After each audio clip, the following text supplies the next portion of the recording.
A gente vai tratar de um tema agora que provocou muita curiosidade de todos vocês aí, desde a primeira especulação, né, de que como que passariam a ser as aulas para a Carteira Nacional de Habilitação, com a possibilidade de um novo decreto que estava em curso. Gente, a informação que a gente tem nova é de que sim, foi assinado e publicado no Diário Oficial da União. Na verdade, não é nem um decreto, é uma medida provisória, tá? Que cria a CNH do Brasil e tem novas regras para obtenção da Carteira Nacional de Habilitação. A gente vai trazer todo o tira-dúvidas que vocês possam surgir aqui, possam nos demandar. Meu convidado de agora é o diretor de habilitação e de veículos do Detran, aqui do Espírito Santo, Rafael Piecars, que está conosco. Bom dia, Rafael. E bom dia, Fernanda. Bom dia a todos que nos ouvem pela CBN. Muito obrigada, Rafael. Tema bom, viu? Vamos falar aí das novidades? O que prevê a medida provisória? Dá para a gente detalhar? Muita novidade, né, Fernanda? E aí eu acho que antes da gente começar a detalhar o que prevê a medida provisória, é bom a gente separar, porque a gente tem dois momentos, né? Eu tenho um momento que é uma resolução publicada pelo CONTRAN e Aham. também uma medida provisória. Então são dois instrumentos jurídicos que alteram o processo de formação desse condutor a nível de Brasil, né? E Ótimo. aí a gente tem a resolução posta pelo CONTRAN, que é uma resolução de número 1020 de 2025, que entrou em vigor essa semana, né? E ela vem alterando a estrutura da formação do condutor, do processo de formação desse condutor, e a gente tem algumas mudanças também feitas por medida provisória, né? Então a gente pode ir trabalhando os dois assuntos Vamos que lá, se por onde você quer complementam, começar? né? Vamos pela resolução, né? Ótimo. A própria resolução ela muda um pouco a estrutura, né? Ela traz uma desburocratização e flexibilização no processo de formação desse condutor. Ela muda a estrutura de quantidade de aula, ela muda a estrutura de veículo a ser utilizado por essa prova, ela tem uma série de mudanças que dá para a gente explorar e tirar a dúvida do cidadão aqui hoje. Uhum. Então, hoje a gente tinha, né, a expectativa de definição sobre como, por exemplo, qual de fato é a obrigatoriedade da presença da autoescola. É, o que acontece? É uma resolução recém-publicada, né? Publicou, salvo engano, terça-feira à noite, e agora os Detrans eles estão na fase de adequação sistêmica e estruturação processual, porque eu tenho uma norma federal publicada, mas eu tinha normas sistêmicas e estaduais que já estavam em vigor, né? Então, é uma discussão que a gente tem feito até com outros Detrans de nível nacional, um prazo de adequação, o que precisa ser feito de adequação do sistema para que eu consiga atender plenamente o que está posto na Resolução 1020 e na medida provisória assinada pelo governo, né? Uhum. Então, a gente pode detalhar para o ouvinte? Sim, a gente pode detalhar. Por exemplo, eu tenho uma mudança na desburocratização, acesso, modernização do processo de formação desse condutor. Antigamente, esse condutor ele tinha por obrigatoriedade abrir um processo de formação junto com um centro de formação de condutores credenciado aos Detrans, né? Ok. Então, essa norma trouxe essa flexibilização dele poder abrir esse processo direto na plataforma do governo federal, disponibilizada pelo Senatran, ou também com os Detrans, né?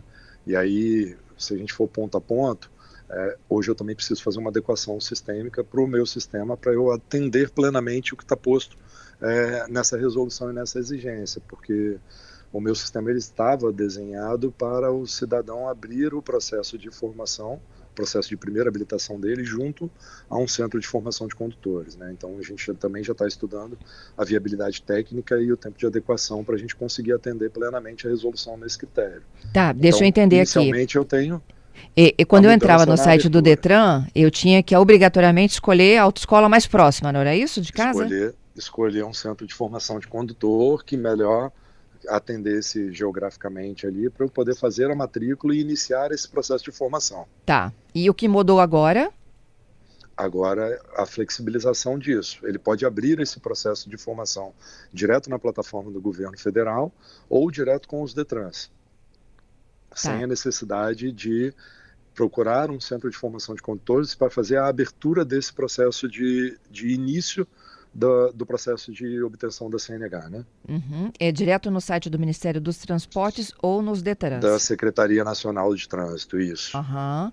Ah, lá Na eu já plataforma vou achar o curso disponibilizada. teórico gratuito. Oi? E Desculpa. lá eu já vou achar também o curso teórico Já gratuito. vai startar o curso teórico gratuito, exatamente. Sem É onde ele faz a custo. abertura do processo e ele vai Aham. fazer esse curso subsidiado lá pela plataforma do governo federal, né? Uhum. Com relação às aulas práticas, o que muda? As aulas práticas, a gente tinha a obrigatoriedade de uma carga horária mínima de 20 horas aulas, né? Então, o aluno ele só poderia ir para a prova prática após a conclusão da carga horária mínima exigida pelas resoluções anteriores, né? Que no caso era 789. E aí, hoje, a exigência mínima dessa carga horária de 20 aulas prática, 20 horas aula prática, passou para 2 horas, entendeu? Que Então, a continuam gente sendo teve uma mudança. obrigatórias, né, Rafael? Exatamente, eu tenho a carga horária mínima obrigatória de 2 horas aulas para ser feita pelos alunos que pretendem obter a CNH. Tá, e como é que eu contrato essas aulas práticas? Se eu vou estar vinculada agora à Secretaria Nacional ou ao Detran? As aulas práticas, vale ressaltar aqui que isso não extingue o Centro de Formação de Condutor. O Centro de Formação de Condutor ele continua existindo, inclusive o aluno pode fazer o curso dele com um Centro de Formação de Condutor, tá? E essas aulas práticas também, porque o Centro de Formação de Condutor ele já tem esses veículos preparados, já tem instrutores capacitados, então você tem essa possibilidade do aluno poder fazer essa carga horária direto com um Centro de Formação de Condutores também, entendeu? Entendido. A diferença é que ele não precisa de passar por 20 aulas obrigatórias. Se ele é uma pessoa que já tem Exatamente. alguma habilidade, já treinou com, sei lá, com alguém, ele faz as duas obrigatórias. Isso aí. E por que duas obrigatórias? Assim, eu queria entender a diferença disso. Assim, não cabe a gente, enquanto o Detran discutiu a decisão tomada lá pela Secretaria Nacional de Trânsito e pelo Ministério dos Transportes sobre a carga horária, né? Uhum. Aí os Detrans, como órgão executivo estadual de trânsito, cabe o cumprimento, né? Então, decidiram no estudo realizado, na consulta pública realizada, que seria um critério mínimo de 2 horas aula, e aí ficou definido e os Detrans vão se adequar à exigência posta pelo governo federal. Tá. Aí eu posso escolher autoescola ou instrutor autorizado. Esse instrutor Ou autorizado eu vou buscar ele onde? Exatamente. O próprio Senatran já disponibilizou na sua plataforma uma lista de instrutores e os Detrans, porque isso muda a nossa logística operacional e sistêmica dentro do Detran, né? Antes eu tinha esse instrutor vinculado a um centro de formação de condutores, devidamente credenciado ao Detran. Então, o cidadão ele procurava um centro de formação de condutores e ali ele era direcionado para um dos instrutores credenciados naquela autoescola, né? E agora a gente vai precisar fazer esse cadastro desse instrutor direto para disponibilizar para o cidadão também essa procura. Uhum, entendido. Então, Hoje os professores da autoescola, eles, na verdade, eles vão se habilitar para instrutores, não é isso? é o que a gente tem escutado alguns profissionais da área, algumas autoescolas falando sobre isso, né? Mas a gente precisa esperar para ver como é que vai ser o comportamento do mercado de centro de formação de condutores aqui no estado, para a gente poder entender como é que vai ser esse comportamento, como é que vai ser essa migração dessa categoria, né? Uhum, mas ele precisa de ter uma formação mínima. Ele precisa de ter a carga horária, ele precisa de ter o curso de instrutor, entendeu? Ele vai Aham. poder fazer esse curso de instrutor de trânsito também ofertado pela plataforma do Senatran. Então, ele é um profissional que vai ter a qualificação necessária para a formação desse condutor, seja ele vinculado a um centro de formação de condutores, ou seja ele um instrutor autônomo, como permitido pela própria norma agora, né? Uhum. As provas, continuam obrigatórias, ninguém está livre, tanto do exame teórico quanto prático. Exatamente, continua as exigências da prova. A gente teve algumas mudanças no critério de aprovação, né? Para o exame teórico, a gente tem uma prova realizada com 30 questões, e dentro dessas 30 questões, a gente tinha a, a aprovação do candidato com o mínimo de 21 pontos na resolução anterior, na 789. e agora a resolução mudou para a prova teórica a aprovação com 20 pontos. Ele reduziu um ponto na exigência da aprovação, né? Uhum. Para a prova teórica. E o aluno, independente de onde ele escolher fazer o curso, seja com o Centro de Formação de Condutor, seja com a plataforma disponibilizada pela Secretaria Nacional de Trânsito, ele vai realizar a prova. Ele é obrigado a fazer a prova de trânsito, tanto a teórica quanto a prática. Mas Na agora não. prática, a gente também Desculpa. teve mudanças, tá? É isso que eu ia perguntar agora. Não tem mais prazos também, né? O prazo dos processos, que antes os processos eles tinham um prazo de conclusão de 12 meses, agora ele tem um prazo indeterminado, não sendo mais restrito à conclusão do processo de primeira habilitação de obtenção da CNH no prazo de 12 meses. Né? Essa exigência caiu pela resolução. Uhum. E a reprovação? Da prova prática. Isso. Na prova prática também tivemos mudança, tá? Hoje a prova, o candidato ele poderia perder até 3 pontos na prova, e a partir do 4º ponto ele era considerado inapto, né? Reprovado no teste prático. Essa alteração, a resolução 1020, ela alterou o critério de aprovação na prova prática, mudando a pontuação para 10 pontos. Então o candidato ele só seria reprovado a partir do 11º ponto. O que você achou disso, Rafael? A gente tem uma preocupação com o critério da exigência, né? O Senatran também mudou um pouco os critérios de exigência, aumentou um pouco a flexibilidade na questão da reprovação, mas aumentou um pouco os critérios, né? Vai aumentar um pouco, mexeu no banco de questões que eles disponibilizaram para os Detrans implantarem um banco de questões nacionais padronizado, né? Então eles aumentaram um pouco a pontuação, né? A exigência da pontuação para reprovação e diminuíram, né, a distância para a pontuação e aumentaram os critérios, né? Então é tudo muito recente, a gente ainda está estudando essa implantação, os impactos que isso vão trazer para o nosso estado, né? Uhum. Se a gente for colocar no papel lá, né, e um dos argumentos, eu me recordo aí das entrevistas do Renan Filho, era de que o custo para se obter uma carteira nacional de habilitação no Brasil era altíssimo, né? Em alguns estados, mais de R$3.000. E que isso fazia com que a gente tivesse uma legião de motoristas circulando sem carteira, não é isso? Certo. Esse custo ele caiu em 80%, como eles chegaram a defender? Não dá para falar que caiu porque é uma medida recém-lançada. Então a gente não tem alguém que já tenha concluído esse processo de terça para agora, né? São apenas 2 dias que a medida está em vigor, né? Então a expectativa nos estudos que o Ministério do Transportes fez junto com a Senatran é de que isso reduziria esse custo no processo de obtenção da CNH em até 80%, uma vez que eu reduzo bastante os critérios de exigência, né? Eu estou reduzindo carga horária, eles estão disponibilizando uma carga horária do curso teórico, a formação teórica, de forma gratuita no site. Então a expectativa é de que o custo para o cidadão ao obter a CNH é que ele caia, né? Porque as exigências de carga horária mínima também estão caindo, né?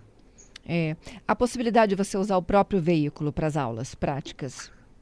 Exato, isso está posto na norma também, de disponibilizar o veículo pessoal. Essa é uma preocupação que os Detrans eles têm, né, por conta das medidas de segurança, né, porque a gente tem hoje o veículo de um centro de formação de condutor ele é adaptado, né, a gente tem um duplo comando de embreagem e freio, então É o essa é uma duplo preocupação comando, né, Rafael?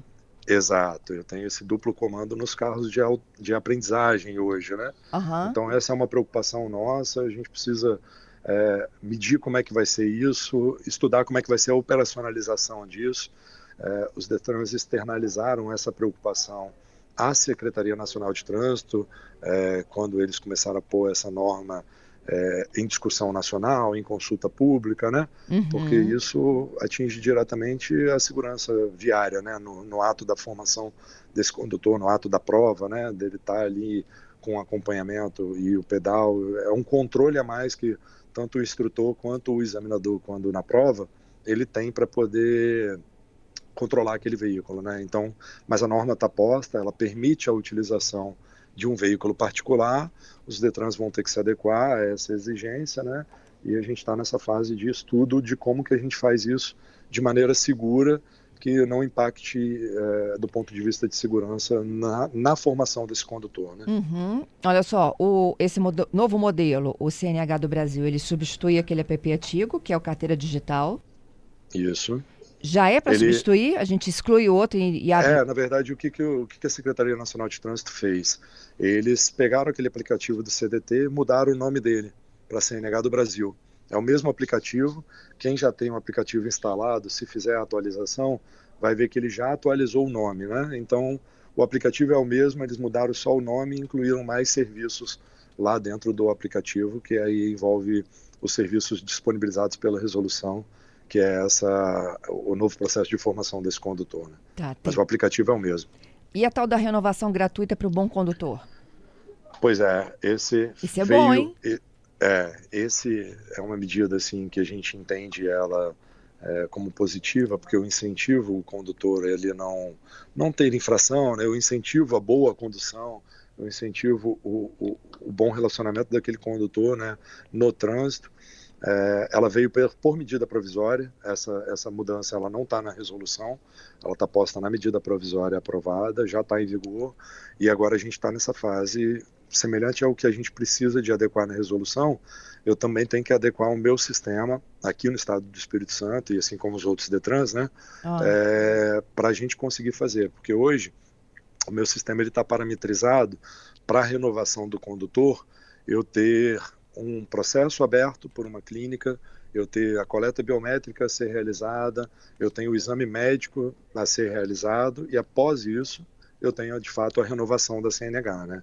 E aí essa medida provisória trouxe essa novidade, que é a renovação automática para o condutor que não tem infração nos últimos 12 meses, e a gente agora está nessa fase de levantamento do que eu preciso fazer para ajustar o meu sistema para atendimento da norma, né? eu li também, me tira essa dúvida, de que gratuito vai ser só o documento online. Se eu tiver que imprimir a carteira, vai ter um custo. Oi? Eles trouxeram essa possibilidade por medida provisória também, da exclusão da obrigatoriedade da CNH impressa. Ah, Hoje, no meu processo de formação de condutores aqui no estado do Espírito Santo, eu já tenho a emissão da CNH padronizada para todos os usuários, seja na renovação, seja na formação, né? Então, essa é uma alteração que veio pela medida provisória, que a gente precisa estudar internamente como que eu vou fazer isso, de criar um critério, se o cidadão, como o próprio ministro falou, né, no lançamento, ele vai poder optar, se ele quer optar pela emissão da CNH, ou se ele quer apenas a CNH digital, né, pelo próprio aplicativo. Então, como tudo que está posto de alteração na resolução, ela muda todo o meu modo de operação dentro de um sistema, e aí sistema, quando a gente fala, é um sistema parametrizado, com desenvolvimento, com tudo. A gente está nessa fase de estudo de tudo que eu preciso alterar e quanto tempo eu vou levar para alterar e implementar essas alterações necessárias para o pleno atendimento do que está posto na resolução. é porque é igual, assim, guardadas as proporções, é igual aquele CRLV, não é isso? Você Isso, já tem ele digital, mas todo mundo imprime e coloca dentro do carro, né? exatamente. Só que aquele, diferente da CNH, ele está numa impressão A4, né? Então, qualquer cidadão que tenha acesso a uma impressora hoje, ele pode exportar o documento pelo seu aplicativo e imprimir num papel A4 e colocar dentro do carro, né? Aham. Para transitar em segurança com aquele veículo e estando de acordo.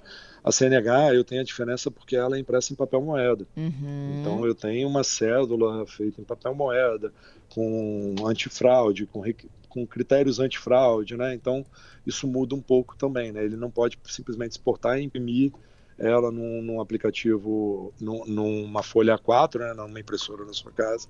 Então, a gente está estudando justamente isso, porque a medida provisória trouxe essa exclusão da obrigatoriedade. Até então, eu tinha, por obrigação, a emissão da CNH no papel moeda. Sim. E aí agora essa medida provisória trouxe essa exclusão dessa obrigatoriedade, que aí a gente está avaliando como fazer isso de maneira segura e célere para a gente poder entregar e atender o quanto antes as exigências da resolução, né? Quanto tempo vocês acham que vocês vão ter para se adaptar? Então, esse é um tempo que a gente ainda não chegou nesse denominador, porque eu envolvo empresas que a gente tem, né, que prestam serviços de emissão, eu envolvo empresas de tecnologia que desenvolvem o nosso sistema. A gente está desde terça-noite com a equipe 100% focada nisso, Uhum. estudando madrugada dentro para a gente estudar e conseguir chegar nesse prazo o mais rápido possível, até mesmo para a gente dar uma previsão para a população, né? Porque a gente também já está sendo bem demandado, né? Tanto pelo centro de Formação de Condutores, que hoje atuam no processo de formação do condutor, né? Quanto pela população em geral, né? Então, eu preciso correr com isso, que é o que a equipe está 100% focada, para a gente conseguir fazer essa entrega o mais rápido possível e atender a resolução, que não é uma opção do Estado, né? O Estado não tem essa opção de, enquanto órgão executivo de trânsito, vou atender ou não, né? É uma resolução que está posta e a gente tem que se adequar para fazer os atendimentos e, e todos os ajustes necessários, né? Rafael, eu tenho inúmeras perguntas de ouvintes aqui, mas eu queria fazer uma Eu última. faço ideia. O exame toxicológico, ele passa a ser obrigatório para todo mundo? Isso, eles colocaram, mas aí isso foi fora Dessas duas dessa medidas? resolução e fora dessa medida provisória, né? Aham. Foi um outro projeto que teve um veto na Câmara, no Congresso Nacional, que é a exigência do exame toxicológico para a obtenção da CNH nas categorias A e B. Eu já tinha essa exigência para as categorias ditas, entre aspas, como profissional, né, que são as Aham. categorias C, D e E. Tinha-se essa exigência para a categoria A e B, tinha um veto presidencial, esse veto foi derrubado, e aí tornou-se essa exigência, mas isso está fora dessas duas normas que alteraram nessa semana, né? É porque aconteceu recente também, e aí isso está em discussão também no Senado, né, em aprovação, e aí vai ser implantada essa exigência também para o toxicológico, para a obtenção da CNH na categoria A e categoria B, né? Então não é definitivo ainda? Não, isso ainda está em Depende ainda de votação. sanção, isso? Exato. Tá.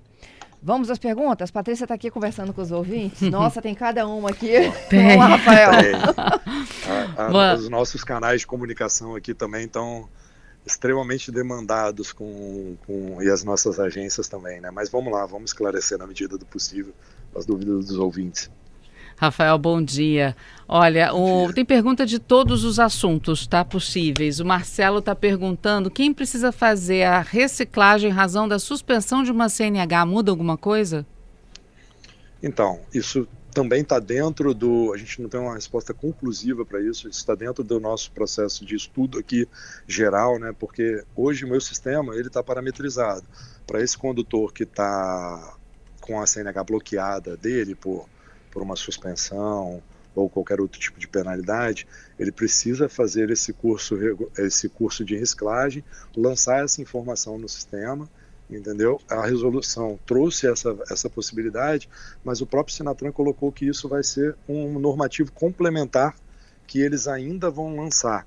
Então a gente ainda não tem todos esses detalhes postos, porque nem o próprio Senatran enviou esse normativo complementar aos órgãos, né? Então, hoje a gente não sabe se ele está livre ou não da reciclagem. Isso aí. Ainda tem esse normativo, porque na própria resolução o Senatran coloca, né, que será regulamentado em normativo complementar pelo órgão máximo da União, né? Uhum.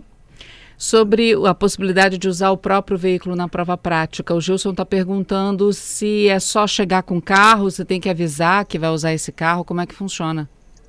Pois é, hoje, como é que a gente tem isso hoje, né? Hoje eu tenho o carro do Centro de Formação de Condutores, eu vou falar como é hoje, como que a gente estuda viabilizar essa mudança, né? Hoje eu tenho esse carro vinculado a um Centro de Formação de Condutores e ele já está autorizado pelo meu sistema para uso na aprendizagem, então eu já tenho o controle desse veículo. Os veículos particulares, a gente não vai precisar, a gente está estudando a viabilidade dele informar previamente para a gente como vai ser isso, porque a gente precisa fazer todo um detalhamento na prova do uso do veículo, de qual vai ser, então como operacionalizar isso, né, de forma organizada, e segura, tanto para o cidadão que está no processo de obtenção da CNH, quanto para os próprios examinadores, né? De como que ele vai informar essa placa desse veículo, de como que esse veículo, a gente vai fazer essa verificação de que esse veículo está regular e apto para circulação em via pública, porque a gente tem todo esse critério, né? Os veículos hoje em prova, ele passa por uma vistoria, ele tem que estar apto, ele tem que estar devidamente licenciado, ele tem que estar com os itens de segurança em conformidade com as normas vigentes. Então a gente está nessa fase de estudo e adequação sistêmica de como que a gente vai mexer.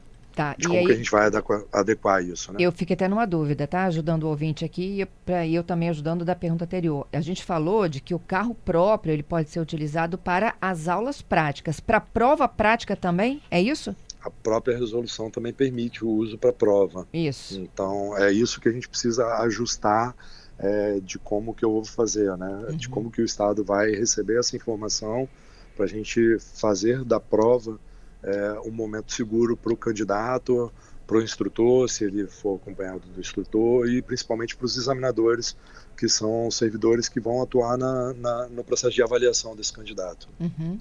O Lenaldo é nosso ouvinte nos Estados Unidos e ele diz que mora lá já há algum tempo e a carteira de motorista dele é de lá. Ele pode usar ela aqui ou ele vai ter que passar por todo esse processo no Brasil para poder dirigir aqui? O condutor que é habilitado em outro país, ao transitar com a CNH aqui, ele tem um prazo, a gente tem um acordo de cooperação internacional com alguns países, e aí ele tem um prazo para circular no Brasil com a habilitação estrangeira dele de 180 dias com os países que estão nesse acordo, né? Então, ele não precisa tirar uma nova CNH para esse prazo, só que após esses 180 dias ele não pode circular no território nacional, no Brasil. Bom, no YouTube aqui eu tenho algumas considerações, alguns ouvintes muito preocupados, né? Se vai faltar treinamento, se isso não pode gerar mais acidentes, mas é isso. Você falou logo comigo, né, de que não dá para fazer essa avaliação ainda. E tem uma outra pergunta. Não tem como ainda mensurar isso, né? Exatamente. Se todos esses critérios se aplicam também aos motoristas das categorias top lá, tipo motorista de bitrem, de carreta, de ônibus, de caminhão, o que muda para eles? O processo de adição, né? Quando o condutor já é habilitado na categoria A e B e quer fazer uma adição de categoria, ele não mudou, né? Ele continua igual, reduziu um pouco a carga horária também, mas ele continua nesses critérios já postos na resolução, né? Então, porque ele já é um condutor habilitado, aí ele só está pretendendo uma nova categoria, né? Então, ele fazia apenas as aulas práticas, né? Fazia os exames médicos, fazia as aulas práticas e ia para essa nova categoria pretendida, para a prova, né? Então, reduziu apenas a carga horária também, mas o processo em si não mudou, né? Tenho 3 ouvintes aqui que estão com carteiras para vencer, tá? Um em fevereiro, o outro já agora. A pergunta deles é o seguinte: espero todas essas mudanças? É difícil a gente falar espero ou não espero, né? Porque o condutor transitando na via pública, se ele tiver com a CNH vencida e for possivelmente abordado, ele pode ser autuado por estar transitando irregular, né? Mas o Detran ele está bem atento a isso. A norma está posta, ela entrou em vigor no ato da publicação, né? Então, ou seja, já está em vigor e é o que eu falei mais cedo um pouquinho. A gente está com a nossa equipe aqui diuturnamente focada em correr o mais rápido possível para a gente fazer os ajustes necessários para a gente conseguir entregar o pleno atendimento a essas normas, né? Tá. Então vai de uma avaliação do cidadão se ele tem prazo para poder esperar mas o que a gente recomenda plenamente é que não transite de maneira irregular, né? Ok, mas eu vou usar o caso do Magno aqui, Rafael, vence em fevereiro, tá? A primeira pergunta dele, né? Eu não tenho nenhuma ocorrência nos meus últimos 20 anos de carreira e de carteira. Então, certo. Esse, por exemplo, é o bom condutor. Esse estaria enquadrado, né? Superficialmente analisando, estaria enquadrado na medida provisória que está em vigor, que é da renovação automática. Então, exatamente. Então, para ele, fevereiro dá tempo. Você acha o quê? Que seu sistema se atualiza até janeiro? A expectativa é o quanto antes, né? Tá. Eu ainda não tenho um prazo para te estimar, porque a gente não fez todas as conversas com todos os envolvidos no desenvolvimento do nosso sistema, né? Mas a estimativa é que a gente consiga fazer o quanto antes para conseguir o pleno atendimento da norma. Valor da prova prática muda para 2026? Outra pergunta boa aqui. A gente ainda não tem, porque os nossos valores eles são tabelados pela lei de taxa, né? A gente tem a lei de taxa do Estado, e a lei de taxa ela é baseada no VRTE, que é o valor de referência do Tesouro Estadual. E esse valor de referência do Tesouro Estadual, ele é atualizado todo ano pela Secretaria da Fazenda. Então, o Estado ainda não atualizou esse valor de referência do Tesouro Estadual, a gente está aguardando isso para ver como é que vai ser a nossa taxa, o nosso valor de taxa, né? Achar um instrutor autônomo só nos sites oficiais, Ministério dos Transportes, Detran? A gente vai colocar hoje não, né? Hoje eu não tenho isso no site, corrigindo, tá? Hoje eu não tenho isso porque eu não tenho um credenciamento ativo de instrutor, né? Igual eu falei, o nosso instrutor é vinculado a um centro de formação de condutores e o meu vínculo é com o centro de formação de condutores. Ok. Mas a gente já está vendo sistemicamente a viabilidade de como que eu vou colocar isso e tão logo isso estiver pronto vai estar no nosso site também, mas a própria Secretaria Nacional de Trânsito já listou no site deles os instrutores que já têm autorização também, entendeu? O que ocorre é que a gente tem que dar publicidade daqui de dentro do estado e ajustar o nosso sistema para conseguir atender isso e colocar também no nosso site os instrutores autorizados e cadastrados / credenciados, né? Aqui no estado do Espírito Santo aptos a prestar esse serviço. Tá. Carteira vencida, aquele prazo de circulação de 30 dias permanece? Permanece, Tá, isso não mudou. Rafael, já deixo meu convite, volte aqui em breve, tá? A gente vai ser muito demandado ainda, né? Isso de fato é uma mudança, sabe, bem radical, é uma mudança bem complexa e do ponto de vista técnico operacional ela é muito grande, né? De adequação sistêmica, de mudança de normas e tudo. E de fato qualquer mudança ela gera dúvidas na população, principalmente um tema que é a obtenção da CNH, que a gente sabe que hoje a CNH ela deixou de ser um instrumento de apenas dirigir, né? Ela deixou de ser um documento apenas para dirigir, ela passou a ser um instrumento de liberdade, né? Daquele cidadão, de autonomia, de emprego. Então a gente sabe a importância desse documento e aí a gente sabe o tamanho dessa demanda que está vindo e a gente continua à disposição para, num outro momento, se necessário, a gente precisar voltar aqui e esclarecer as dúvidas da população. A gente está à disposição, o Detran está à disposição e o que a gente quer é tornar claro para o cidadão toda a alteração e toda a necessidade de mudança e ajustes que estão sendo feitos. Te agradeço, tá? Até uma próxima. Um abraço, até mais. Bom dia para todos.